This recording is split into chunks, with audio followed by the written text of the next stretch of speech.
আমরা থাইল্যান্ডে চলে এসেছি। এটা আমাদের থাইল্যান্ড নবমবার আসা। শুধু ভালো লাগা থেকেই আসা কিন্তু এই জায়গায় ঘুম থেকে উঠে ফ্রেশ হয়ে ব্রেকফাস্ট খেয়ে আমরা বেরোলাম শপিংয়ে।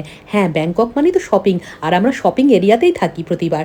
এখানে নারী নক্ষত্র আমাদের চেনা হয়ে গিয়েছে। এবার থেকে আমার সবকটা ভিডিওতেই আপনারা আমার সঙ্গে সঙ্গে ঘুরবেন থাইল্যান্ডে, আর আমি যেখানে যেখানে যাব আপনারাও আমার সঙ্গে বেড়াবেন। এখন আমরা দুটো ছবি তুলে নিলাম, আর ছবি তুলে নিলে আমাদের ফেভারিট খাবারটা সেরে নিই এক রাউন্ড। এখান থেকে প্রত্যেকবার আমরা কিনি। স্কিউয়ারে পাওয়া যায় 10 ভাট করে, 10 ভাটে। এগুলো চিকেন, এগুলো সব স্কিউয়ার্সগুলো আছে, সব স্কিউয়ার্সগুলো 10 ভাট করে ইচ, 10 ভাট ইচ করে। সব রকমের স্কিউয়ার আপনি এখানে পেয়ে যাবেন। চিকেন, পর্ক, ফিশ সব রকমই পাওয়া যায়। আর একটা সুইট চিলি সসে এটা ডোবানো থাকে, অসম্ভব ভালো লাগে খেতে। এটা প্ল্যাটিনাম এরিয়াতেই, আর প্ল্যাটিনাম মলের সামনে এরকম স্কিউয়ার আর থাই ফুডের পার্মানেন্ট স্টল প্রচুর আছে। সেটাও দেখাবো একটা ভিডিওতে আপনাদের। তারপরে চলে এলাম ফুড ম্যাসাজ নিতে। আহা, অসম্ভব ভালো লাগে আমার এটা।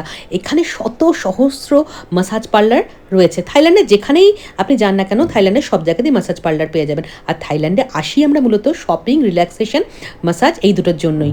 এই দুটো অবশ্যই ট্রাই করবেন। আমি তো প্রতিবার এখানে এসে ফুড ম্যাসাজ নিই প্রতিদিন। আর একটা 250 ভাট করে নিচ্ছেন। এরকম 250 to 300 ভাটের মধ্যেই ঘোরাঘুরি করে এখানে প্রাইস রেঞ্জ। বডি ম্যাসাজও আছে। পৃথিবীর মধ্যে সেরা ম্যাসাজের জায়গা হলো থাইল্যান্ড। তাই থাইল্যান্ড এলে এই ম্যাসাজ নেওয়া কিন্তু একদম মিস করবেন না।